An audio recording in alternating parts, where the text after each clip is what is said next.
Hello, everybody's been asking me for a 203K update, and I don't have great news, but I want to get right into it to close the chapter on my 203K transaction. So this is Shaheedah Hill, getting you over the hill to home ownership and helping you confidently buy your first home. So if you watched my first 203K video, I really gave you some recommendations based on my experience for buyers that want to possibly use a 203K loan or any rehab loan, FHA or conventional. Now, for my example, if you haven't watched that video, go ahead and watch it after this, or stop this video and watch it first. But in conclusion, number one, we terminated. So let me give you a spoiler alert. The transaction did terminate. And let me tell you why it terminated, because it may help you in the future. So we were waiting on the appraisal. So the appraisal hadn't been ordered. We were waiting on the appraisal to come out.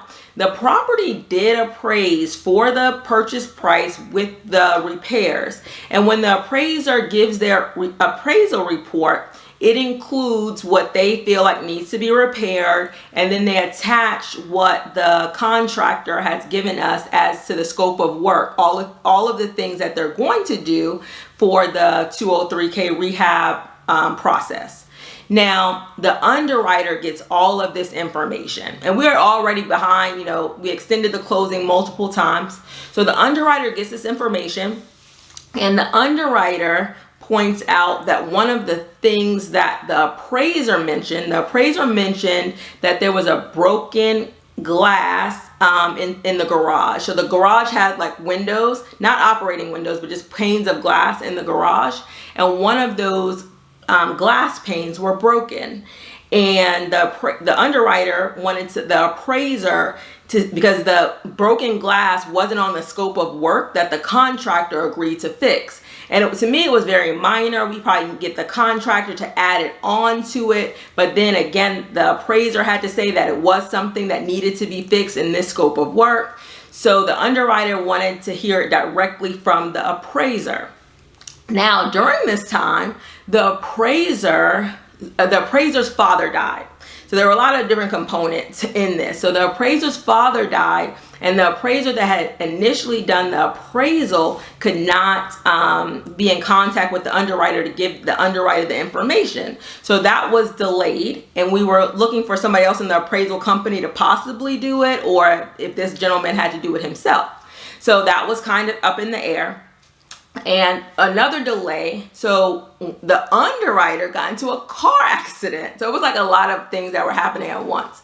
The underwriter got into a car accident, and so we were actually on our second underwriter. So once the underwriter got into the car accident, it was already delayed because our file was just waiting for the underwriter to pick it up. So then I guess the supervisor in the underwriting department assigned our file to a different underwriter. So it didn't happen as smoothly as it normally would have. So we had a new underwriter. The underwriter wanted the appraiser to see if that garage door needed to be fixed. And then we have a seller that's becoming impatient. My buyer was like, spiritually, like, it must not be in the cards for me to buy the house, because what's the chances of the underwriter getting into a car accident? And it was a really bad car accident.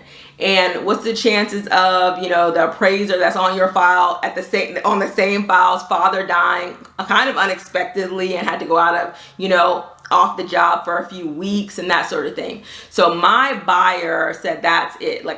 And at the time, the seller was growing impatient as well and wanted to terminate the deal and perhaps sell it to just an investor that would buy it cash, and they wouldn't have to worry about financing. So our deal terminated. We terminated.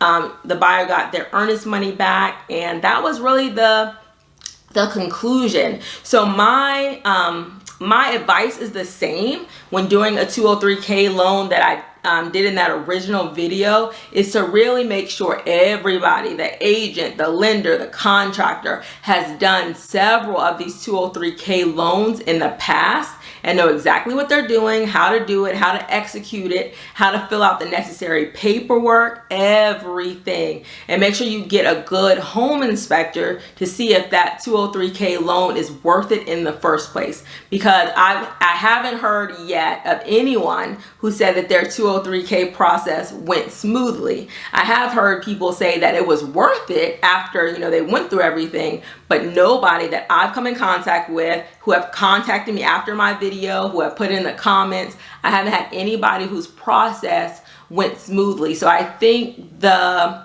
experience part is very important. The lender, the contractor, and the agent, because again, this was my first 203K loan as well. Now I learned a lot, so I would do it very differently, but in that same vein, I would make sure that I would use the client use a contractor and a lender that knew exactly, you know, these transactions in and out.